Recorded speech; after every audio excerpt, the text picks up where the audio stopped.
Parents जो है ना वो कम से कम इस चीज़ को फॉलो करें कि बेटी जो होती है ना वो किसी को नहीं कहती कि मेरी शादी करो।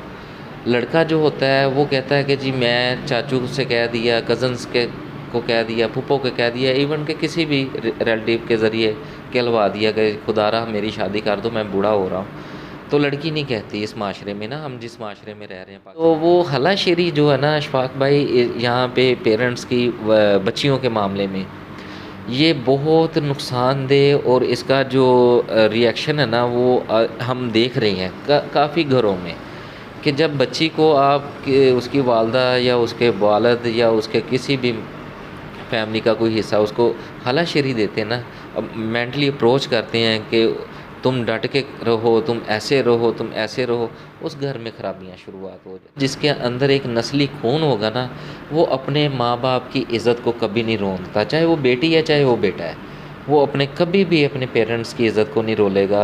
और जो जिसके रगों में खून वैसा होगा तो इश्क की पट्टी जब चढ़ी हो ना तो ये चीज़ें बंदा बोदर कर देता है, इग्नोर कर देता है कि मैं नस्ली हूँ कि नहीं हूँ, ठीक है ना। बस वो इश्क का भूत चढ़ा होता है, लेकिन नहीं होना चाहिए। आप देख रहे हैं बिजनेस आइडियाज़ चैनल।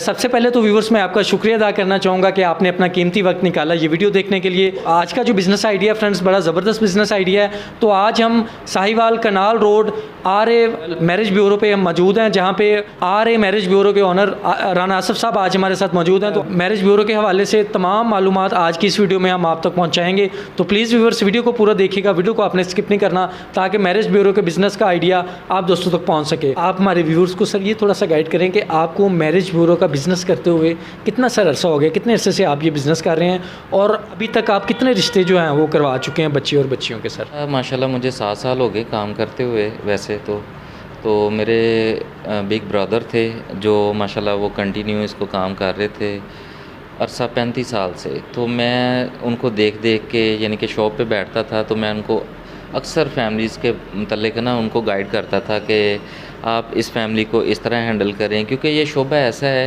अशफाक भाई कि इस पे लोग ना आप पे ट्रस्ट करते हैं, आपकी ज़बान पे ट्रस्ट करते हैं, आपकी पर्सनैलिटी पे ट्रस्ट करते हैं।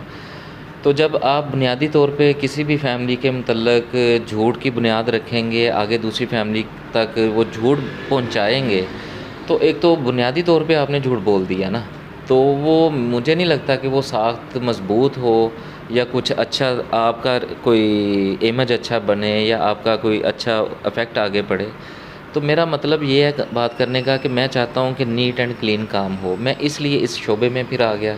तो माशाल्लाह मैं अल्हम्दुलिल्लाह तकरीबन 7 साल से मैं काम कर रहा हूँ, जिसके बेस पे मैंने तकरीबन अल्हम्दुलिल्लाह काफ़ी रिश्ते करवा दिए हैं।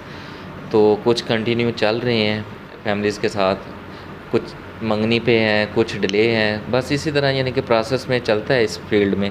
हमारे व्यूअर्स को सर ये भी थोड़ा सा गाइड कर दें कि कितनी एज से लेके कितनी एज तक आप जो है वो रिश्ते करवाते हैं और लड़की वालों की डिमांड क्या होती है? जब लड़की वाला कोई आपके पास आते हैं, पार्टी आती है, तो वो क्या डिमांड करते हैं, लड़का कैसा होना चाहिए? जब कोई लड़के वाले लड़की देखने आता है तो उनकी क्या डिमांड्स होती हैं? तो ये थोड़ा सा आप हमारे व्यूअर्स को गाइड करें कि डिमांड लोग क्या करते हैं। ये बड़ा अच्छा सवाल आपने अशफाक भाई मुझे पूछा है। तो मेरी कोशिश है कि चले आपके चैनल के ज़रिए लोगों को पता भी चले इन चीज़ों के बारे में।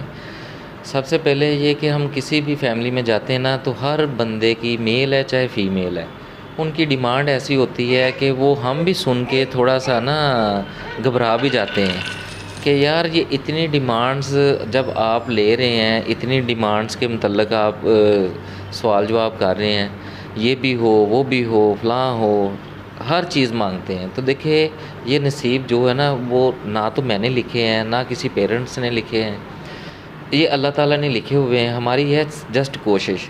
लेकिन जो फैमिलियाँ इतनी ज़्यादा डिमांड करती है ना उसकी वजह से रिश्ते उनके नहीं होते जल्दी, क्योंकि ज़ाहिर बात है अगर किसी का 5 मरले का घर बन गया है, कोई बहुत अच्छा टाइल पत्थर वाला घर बना, उनकी डिमांड्स बढ़ जाएगी कि जी हमारा 5 मरले का घर है, बहुत अच्छी लोकेशन में है, बहुत अच्छा बना हुआ है, गाड़ी है, टाइल पत्थर है, तो हमें बहुत प्यारी अनमोल सी लड़की चाहिए, स्लिम स्मार्ट हो, यानी कि डिमांड्स ऐसी होती हैं कि वो हर चीज़ मांगते हैं।